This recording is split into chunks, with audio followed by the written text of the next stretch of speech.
How to start a property investing business, the simple method. And guys, it's easier than what you think. Guys, I am extremely passionate about two things, and that is business and property. I've been involved in multiple really high-level projects, and I've also been involved in loads and loads of architectural projects and plans, whether it be homeowners within my private life and also within my professional life as well. And now, since starting this YouTube channel, I've had so many people come to me and ask me if I can mentor them, which really is wild to me because I'm just literally just showing you my journey here on YouTube. So it's crazy that so many people have asked me to mentor them. So thank you for that. I have even been offered about 5k or so to set up a load of business calls on Zoom, which guys I will get around to setting up. But for now, I really want to offer this information here on YouTube for free so that you can access that and obviously build on any of the mistakes or the things that I've done and my experience that I'm sharing here so that you can make your property journey even more seamless. And whilst I may not have brought the most amount of properties in the world, I have learned so much over the past few years of starting to invest and starting my property journey, and I just want to share all of what I've learned here for you guys on YouTube. So feel free to cherry pick the information, take bits here and there as you need it so that you can get a well-rounded view of what you want to do and you can implement that into your strategy for your property journey moving forward. And guys, everybody's property journey is unique, so you may not have the same outcome that I've had, but at least you're going to benefit from the knowledge, from the, as I said before, the mistakes, the things that I've done well, and you can use all of that information and shape your property journey moving forward. So in today's video, this is going to be information that I wish I had when I was starting, and whether it's going to motivate you, whether you're going to pick up key informational pieces from it, I'm hoping that this is going to motivate you to get you going so you can think about starting or actually starting your property journey this year. And so guys, in this video we're just going to cover the high level stuff, and it's going to be part of an actual series that I think I'm going to bring onto the channel of how to actually start. So all of the statutory requirements and things like that will come later, but this is going to be a video so that it can give you ideas and things for you to think of so that you can actually take those first steps and actually start your property journey. So it's going to be high level and concept ideas for you so that you can actually go ahead and start your property journey this year. So what we're going to actually be covering today is how to actually find a niche within property, how to find your passion, and actually how to go ahead with finding the actual property income streams to kickstart your property journey. And then once you have all this, you can then implement this in the form of a business plan. So it's literally so that you can get bullet points together so that you can actually take that first step and actually put together your business plan for your property journey. Because I know when someone says, right, let's get a business plan together, it can seem intimidating and almost daunting to get that together. So by the end of this video, hopefully you'll have a few ideas, things to jot down so that you can kickstart that and then bullet point those down, and then you can build off that and actually build a proper solid business plan moving forward. So we're taking it in tiny steps, guys, tiny steps. Yeah, so the kind of statutory requirements that you'll need to meet and what you'll need to be part of, as in, for example, deposit schemes and things like that you may need to be part of. So keep an eye out for those videos. And by the way, my name's Sabrina and I share a lot of property tips like this on this channel. So think about subscribing if you want to hear more from me. And I'm literally documenting my whole property journey here on YouTube. So please like, comment and subscribe. Thanks. So guys, yeah, with these three things, you can literally stop procrastinating and you can actually think about building and starting your business. So guys, a little bit of a background on me. When I first started out in property, it was about 15, nearly 16 odd years ago. I was fresh out of university. I did a quantity surveying course at first, and then I got a job as a development coordinator. While I had this job as a development coordinator, they let me go on a day release, and during that time I did an architectural technology and practice degree, 1 day a week, and the whole goal back before I even started this job was to have my own business so that I had my own freedom to do what I wanted and also also so that I could plan and manage my own time. But obviously life got in the way. I got comfortable in the job that I was in, and that was it. And from then on, I never even thought about investing or going into property and actually owning properties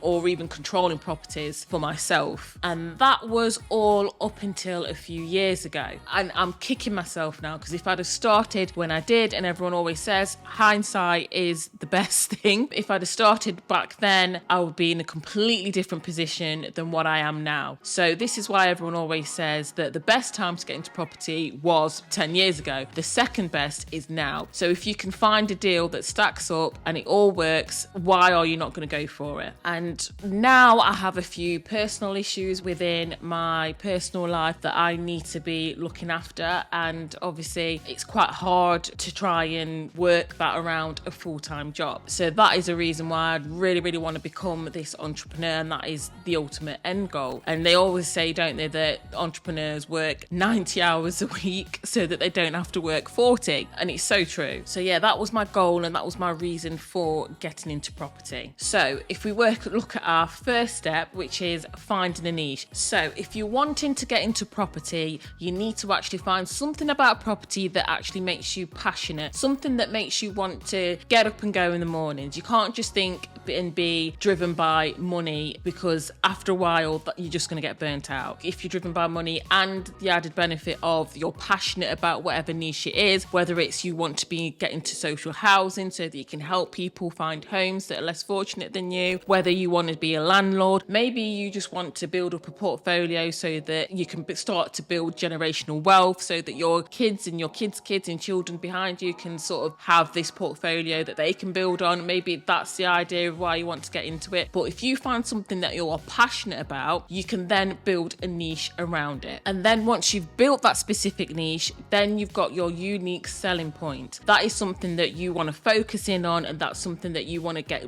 really brilliant at and great at, so that then you all of a sudden become the expert, and that is what you're offering to other people. So in other words, something that you are passionate about is something that you're going to do regardless of whether you're getting money for it or whether you're not. And that's going to be the icing on the cake. It's going to be something that's going to keep you motivated through any of the rough times that you may have within your business, because I'm telling you now, there will be rough times. It's going to motivate you to keep going and keep focused, and as I said, become that expert in your field and become the go-to person for that particular niche. So for example, for myself, I absolutely love looking at ways to improve the way people live within their homes, their layouts, things like that. I'm obsessed with that. I'm really love looking into ways into making one layout or a building, for example, a building and its internal layout, to make that functional enough for a person or for someone else to move in, so to make it more functional for them to live in. So I love doing stuff like that, and that is kind of what I've built on. So I've got that and that passion for that architectural sort of plan view, and looking at a building and looking at a layout, and to see, right, well, if you move this, you move this wall here, you've moved this, and you can add value by adding this, you can add an extra bedroom by doing this, you can shift this around by doing this. And this is something that I've always loved. So it's a problem solving skill that I have, and I love looking at that. So then that transforms itself well into my BRRR method, because then that is how I add value to a potential property that I'm looking to purchase. I can actually look at the layout and see, right, if I do this, then I can add an extra bedroom here. Or if it's just simple, if it's a simple modernisation, I can look at that and think, right, if I do this, add this feature, do this, strip it out and do it like this. Just by doing that, it's going to modernise that property and add value to it. So that is what I consider to be my superpower. It's something that I'm passionate about, and it's something that's going to keep me motivated through the rough times. And as I said, I've just gone through some rough times now, but it's something that's going to keep me motivated to keep going with this passion. Yes, so that has then morphed into me sort of specialising, seeing maybe an older property that might have been on Rightmove or whatever vending sort of platform that's been there for a while, just looking at the layout, or if it's what I love to look at as well is the mixed use and the commercial properties. Look at the layout and see if right, one, can I turn this into a residential property? Can I turn it into a flats like what we did with our latest project? We turned the downstairs, it was an old hairdresser's unit, we turned that into a 1-bedroom flat, so it mirrored the layout from above. So looking at things like that, can I turn this layout into a 1-bedroom flat? Can I turn it into a studio flat? Can I do this? Where can I make the improvements to add the value to turn that commercial property into another residential property, and then bring that property back into use for somebody else to sort of live in and enjoy? And that is what I'm passionate about, because I feel like I'm actually helping, because then I'm actually bringing in a new residential unit into the housing stock for somebody that might want to, whether their funds are tight, whether they're looking to, I don't know, save up for their money for a deposit on a house. They can then come into this property, which will hopefully be a smaller unit where they can save money, or maybe somebody that can, that's what all they can afford. So it's affordable housing that I'm bringing to the housing market. And to me, that is something that I'm really, really passionate about. So I'm doing this from existing property stock that might be out of use or unoccupied or not used, and I'm bringing that back into the current housing stock by adding value, by looking at the internal layout and then reconfiguring that and then bringing that for somebody else to enjoy. So that is my superpower. That's what I love, and that's what I'm passionate about, and that's what I'm showing here on this channel. And then that is literally how it's kind of morphed into me almost looking and reconfiguring flats within Nottingham. So yeah,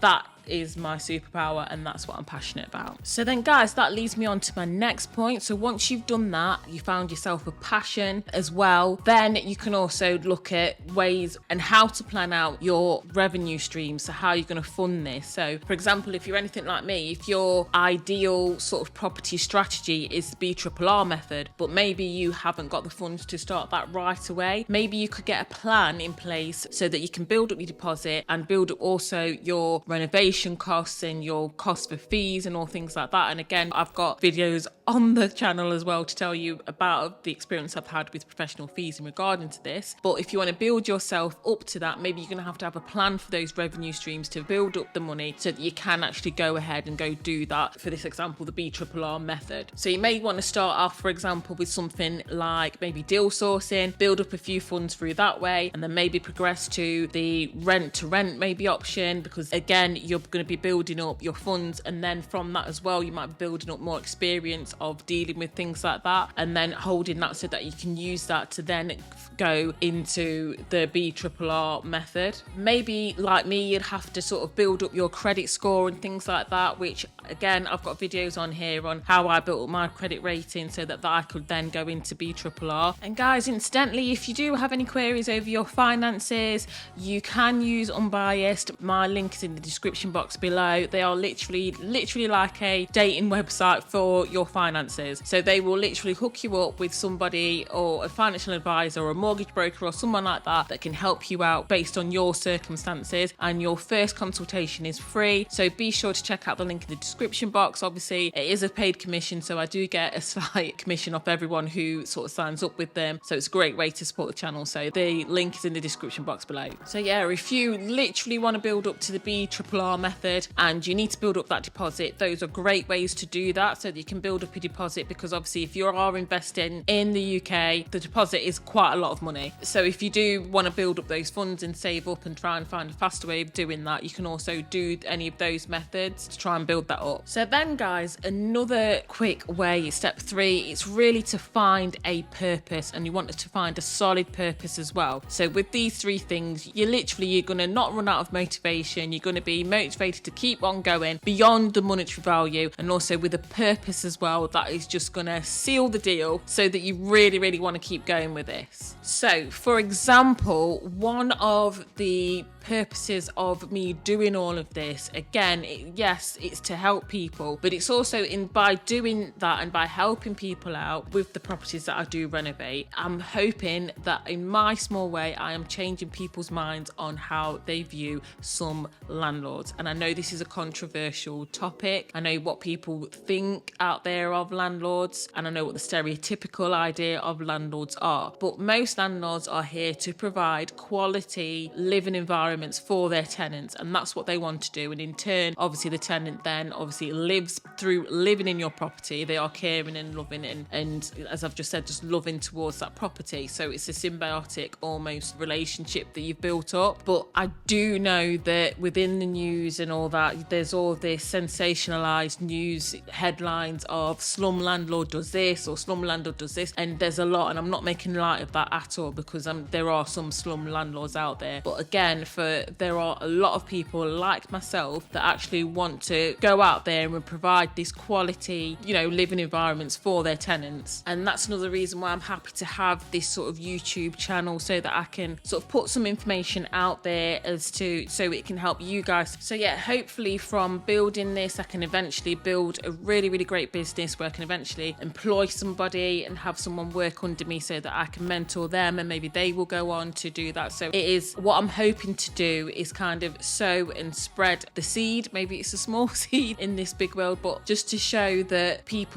we can actually have processes in place to make sure that we are providing quality housing for people, and that we are housing people the right way in decent quality homes. But yeah, if you start off your business with these 3 sort of solid ideas, so make sure that you've found a niche that you love, that you can then look into revenue strategies that sort of satisfy that niche, and also you have a purpose that solidifies to bring those 2 things together. So yeah, I mean, if you want more tips on how to rent, how to do things like that, you can check out this video next, which is part of my BRRR strategy. Thanks guys, thanks for watching, see you in the next one.